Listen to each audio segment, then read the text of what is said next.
नमस्कार दोस्तों PCS academy में मैं आप सभी लोगों का स्वागत करता हूं। और दोस्तों, हम लोगों की यूपी पीसीएस मेंस 2021 के लिए ध्यान रखिएगा, 2021 के लिए आंसर राइटिंग की सीरीज़ चल रही थी। उसी सीरीज़ में अभी तक हम लोगों ने 161 नंबर पार्ट तक देख लिया था। आज की डेट में हम लोग 162 नंबर पार्ट को देखेंगे। प्रत्येक पार्ट में 2 प्रश्नों को देखते हैं। पहला जो प्रश्न होता है स्टैटिक जीएस का होता है, और दूसरा जो होता है वो आपका करंट अफेयर का प्रश्न होता है। तो दोनों प्रश्नों को आप लोग बेहतर ढंग से लिखने का प्रयास करिए। दोस्तों, आज से कुछ चीज़ें स्टार्ट की गई हैं। जैसे मुख्य परीक्षा में जितने लोग भी ज्वाइन हैं, जैसे बहुत सारे लोग लिखते हैं, जैसे पुराना मटेरियल है वो लोग नहीं लिखते हैं, ठीक है। तो उसके लिए आज से ही मैंने 2-2 प्रश्न, पुराने जैसे 2 प्रश्न को लिखने में आपको मिनिमम, जैसे मैक्सिमम अगर देखेंगे तो आधे घंटे लगेंगे। और जो नए प्रश्न जो इस समय ये चल रहा है आंसर राइटिंग का वीडियो, तो ये ऐसे ही चलता रहेगा। तो जिससे पुरानी चीज़ें पीटी से पहले कवर हो जाएं, ठीक है, जिससे आपको आगे आसानी हो, ठीक है। अगर कुछ चीज़ें बचेंगी भी तो वो पीटी के बाद हो जाएंगी। तो इस तरीके से चीज़ों को एक कंपलसरी बनाया जा रहा है कि भाई आपको लिखना ही है। अगर आपने पैसा पेड किया है, सारी चीज़ें हैं, तो आपको लिखना ही है, ठीक है। आप बच नहीं सकते किसी भी हालत में, ठीक है। तो ये चीज़ें स्टार्ट करी जा रही हैं आज से। 2-2 प्रश्न जो हैं सुबह मीटिंग में, और 2 प्रश्न जो हैं आंसर राइटिंग के शाम मीटिंग में दिए जाएंगे। और प्रारंभिक परीक्षा के लिए है कि जैसे अभी तक क्या था कि स्टडी ग्रुप में आपको नोट्स नहीं दिए जा रहे थे, ठीक है। तो उसके लिए नोट्स भी प्रोवाइड किए जाएंगे स्टडी ग्रुप में। वीडियोज़ चैनल पर पड़े हुए हैं, नोट्स केवल प्रोवाइड किए जाएंगे, ठीक है। पीडीएफ जो हैं उनको आप लेकर प्रारंभिक परीक्षा की अच्छे से चीज़ों को रट सकते हैं। शॉर्ट में है नोट्स, अच्छे से चीज़ों को कर सकते हैं, ठीक है। अब देखिए, जो आंसर राइटिंग है, ठीक है, आंसर राइटिंग बहुत ही ज़्यादा ज़रूरी है। समय जो है एक एक दिन निकलता जा रहा है, सभी लोग जान रहे होंगे, जितने लोग कार्य कर रहे हैं, जितने लोग तैयारी कर रहे हैं। और जो चीज़ें हैं, प्रारंभिक परीक्षा और टफ होने जा रही है, तो मुख्य परीक्षा भी और टफ होगी, ठीक है। तो इस तरीके से चीज़ों को आपको करना है कि दोनों की तैयारी बेहतर ढंग से हो जाए। अभी से अगर आप चीज़ों को स्टार्ट करेंगे, आज से ही स्टार्ट करते हैं, तब भी चीज़ें आपकी बेहतर हो जाएंगी। क्योंकि जिस समय प्रारंभिक परीक्षा कंप्लीट हो चुकी होगी, उसके बाद चीज़ों को कवर करना और चीज़ों को बेहतर ढंग से प्रेज़ेंट करना, ये बहुत ही ज़्यादा मुश्किल हो जाता है। लेकिन हाँ, उसके बाद भी लोग करते हैं, वो उनकी क्षमता के ऊपर डिपेंड करता है। लेकिन हाँ, जो लोग इस बार ही 2021 में ही सिलेक्शन लेना चाहते हैं, तो अच्छे से प्रारंभिक परीक्षा के लिए मिनिमम आप अपने जो डेली लाइफ है, पर्सनल टाइम जो होता है, उससे निकाल कर 1 घंटा मुख्य परीक्षा के लिए दीजिए। जितना आप पीटी के लिए पढ़ते हैं, जैसे मान लीजिए 8 घंटा, 10 घंटा, तो उसको आप देते रहिए। लेकिन इसके साथ में 1 घंटा अलग से निकालिए। उसमें क्या करना है कि जो मेंस की आंसर राइटिंग है, उसको आप करना अभी से स्टार्ट करिए, ठीक है। क्योंकि देखिए, लगभग 204 दिन बचे हुए हैं। अब इन्हीं दिनों में सारी चीज़ों को, आपको कार्यों को करना है। अब आप सोच कर देखिए कि ये एक-एक दिन आपके आँखों से कैसे ओझल हो जाएँगे, पता भी नहीं चलेगा। और जो लोग सोच रहे हैं, केवल सोचते रह जाएँगे, और करने वाले अधिकारी बनकर चले जाएँगे। तो ये डिसाइड आपको करना होगा, ठीक है, कि इन 204 दिनों में आपको करना क्या है। अभी तक जैसे जितने दिनों में ही जो भी चीज़ें कराई जा रही हैं, आप लोगों ने देखा भी होगा, ठीक है। और अभी तक आप लोगों ने क्या आउटपुट दिया है, ये चीज़ें, इन चीज़ों को एनालिसिस करना बहुत ही ज़्यादा ज़रूरी है।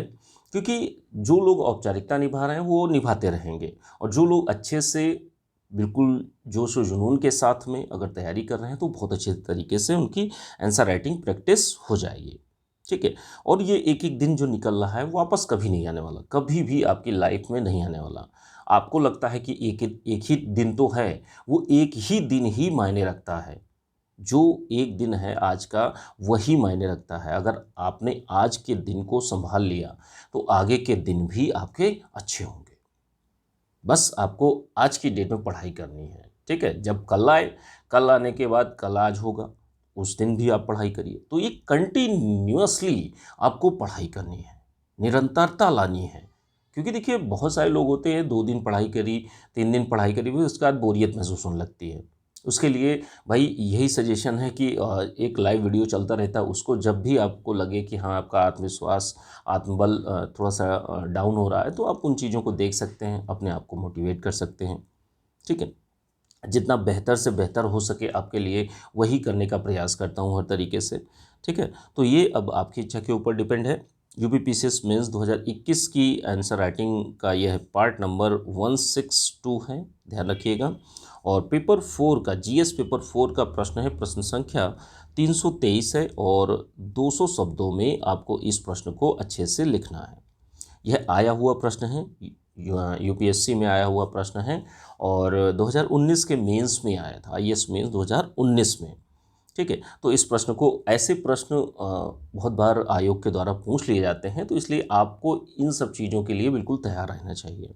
और जो भी अच्छे प्रश्न होते हैं उनको मैं छाँट छाँट कर लाता हूँ कि हाँ भाई, आपके लिए बेहतर हो, चीज़ें ज़्यादा से ज़्यादा आपको अच्छे से मिलें और आपका पेपर बेहतर हो।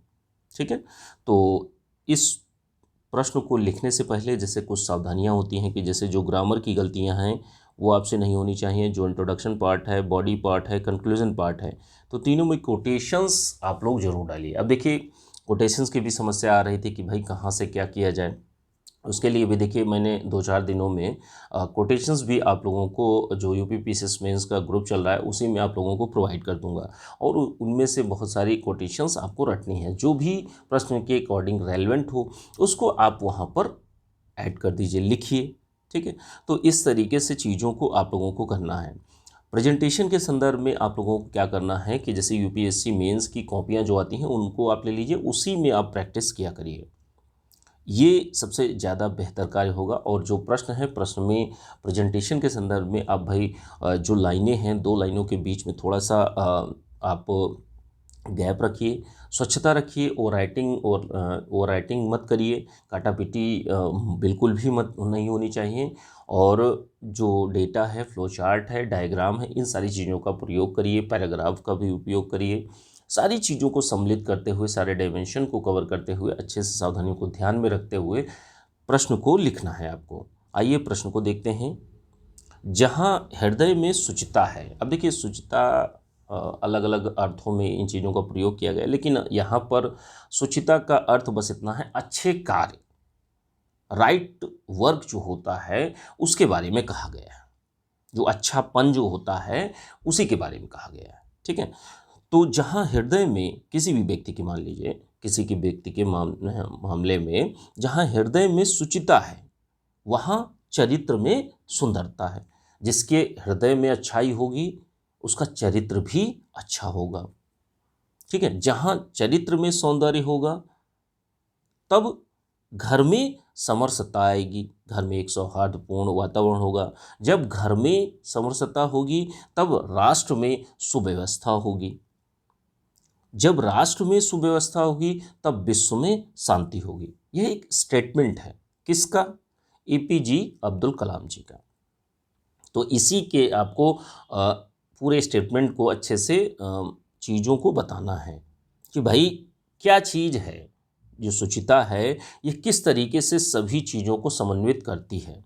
हृदय, चरित्र, राष्ट्र, विश्व के मध्य संबंध जो स्थापित करना होता है वो इस प्रश्न में आप लोगों को बताना है।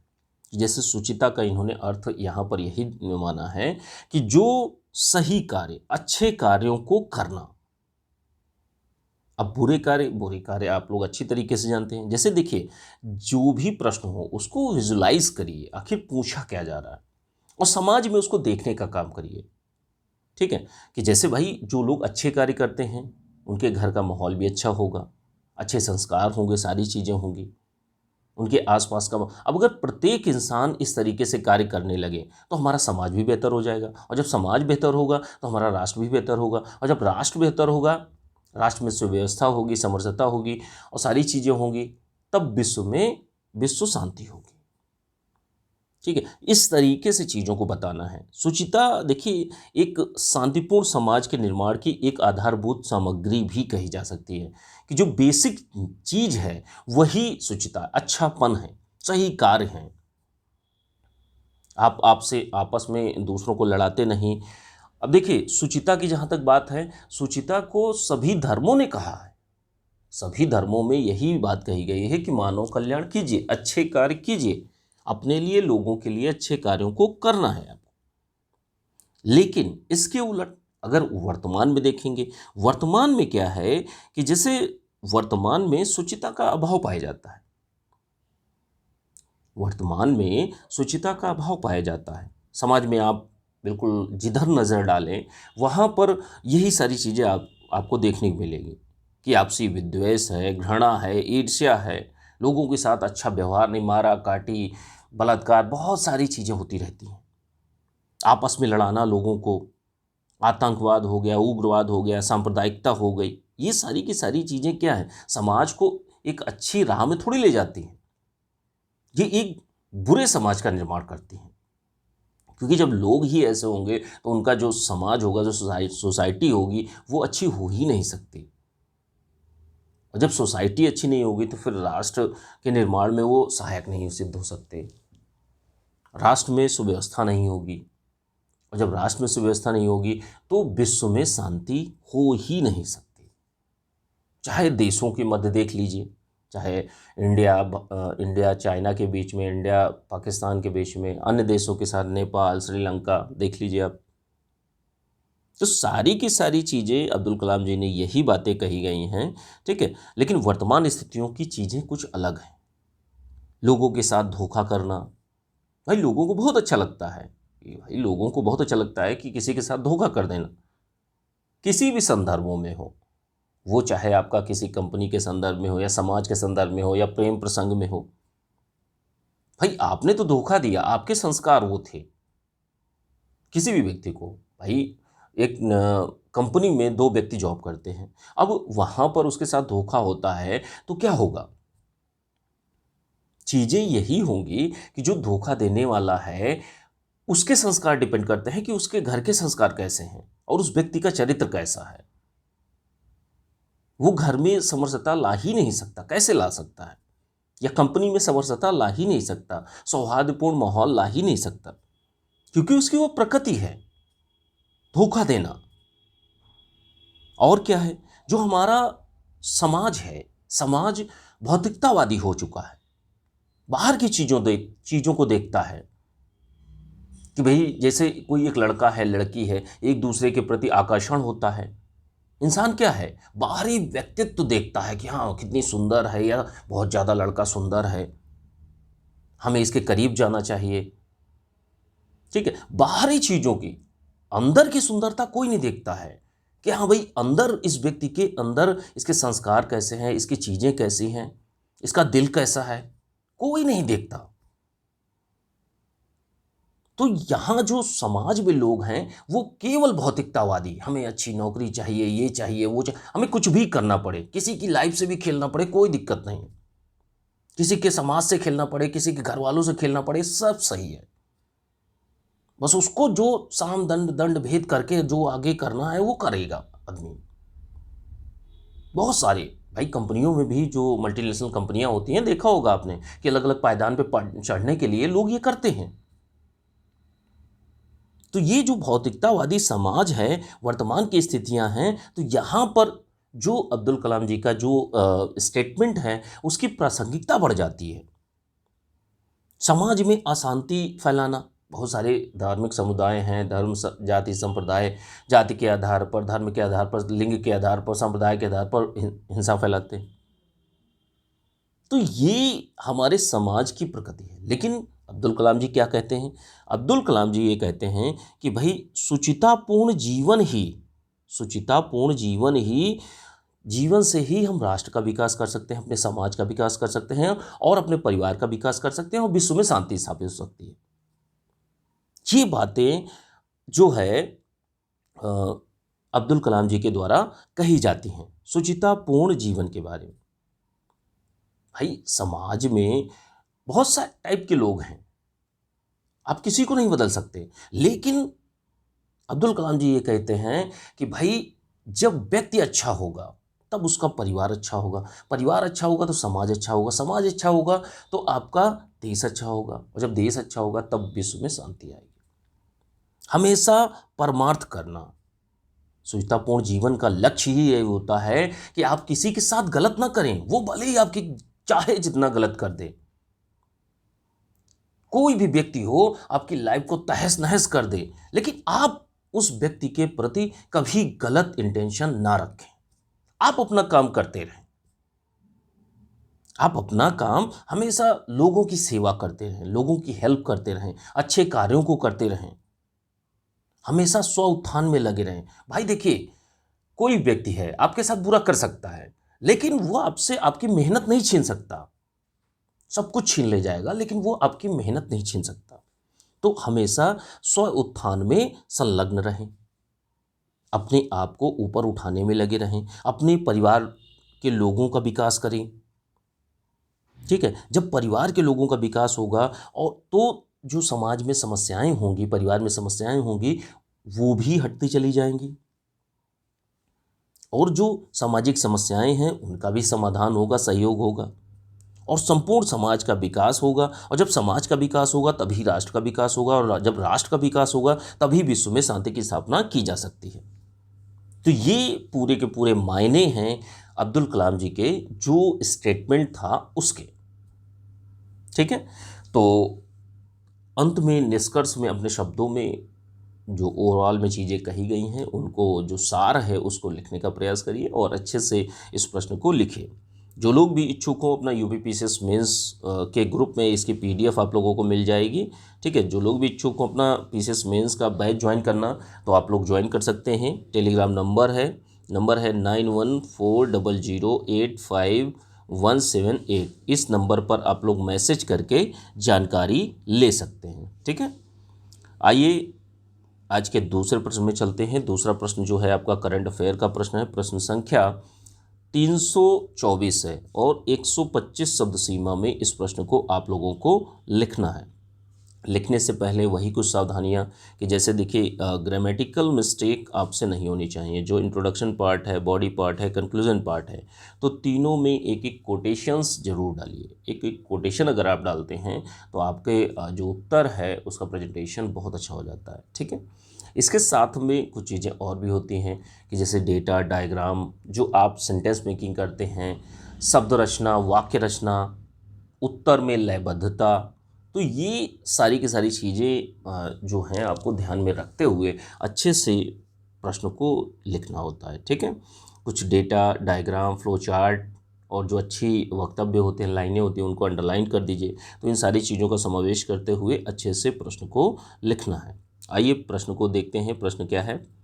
आत्मनिर्भर भारत रोजगार योजना की प्रमुख विशेषताओं का वर्णन कीजिए। देखिए, आत्मनिर्भर भारत अभियान चलाया गया था, उसी से संबंधित रोजगार की यह योजना थी। तो क्या थी भाई, इसके बारे में अब हम लोग एक एक करके जानेंगे।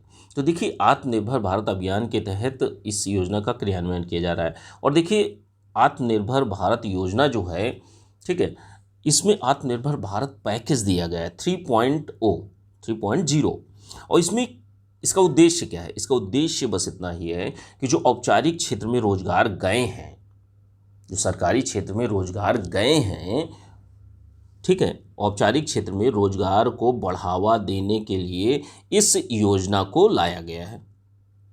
इसके तहत है क्या कि जैसे कोविड-19 के दौरान जिन व्यक्तियों ने नौकरी खोई है, उनको पुनः नियुक्ति की बात कही जा रही। रोजगार के नए अवसरों के सृजन करने हेतु इस योजना को लाया गया है, आत्मनिर्भर भारत रोजगार योजना। अब इसमें इसकी मुख्य मुख्य विशेषताओं को देख लेते हैं कि जैसे देखिए, इसमें 1000 कर्मचारियों को रोजगार देने वाले प्रतिष्ठान को जो है 24% अंशदान देगी 2 वर्ष के लिए। 2 वर्ष के लिए 24% अंशदान देगी केंद्र सरकार। इसका जो 1 अक्टूबर 2020 या उसके बाद 3 जून 2021 के बीच में जो भी नए कर्मचारी शामिल होंगे, ठीक है, उनको यह सुविधाएं मिलेंगी। ठीक है, 1000 से अधिक कर्मचारी, जैसे देखिए 1000 तक के वालों के लिए आपका 24% अंशदान है। अब 1000 से अधिक कर्मचारी वाले प्रतिष्ठान के लिए सरकार ने 2 वर्षों तक केवल ईपीएफ का भुगतान करेगी 12%। तो ये सरकार के तहत ये कार्य किए जा रहे हैं। जो औपचारिक क्षेत्र है उसमें रोजगार की चीज़ों को, रोजगार सृजन के लिए और रोजगार देने के लिए कि भाई वो अच्छे से चीज़ों को कर सकें।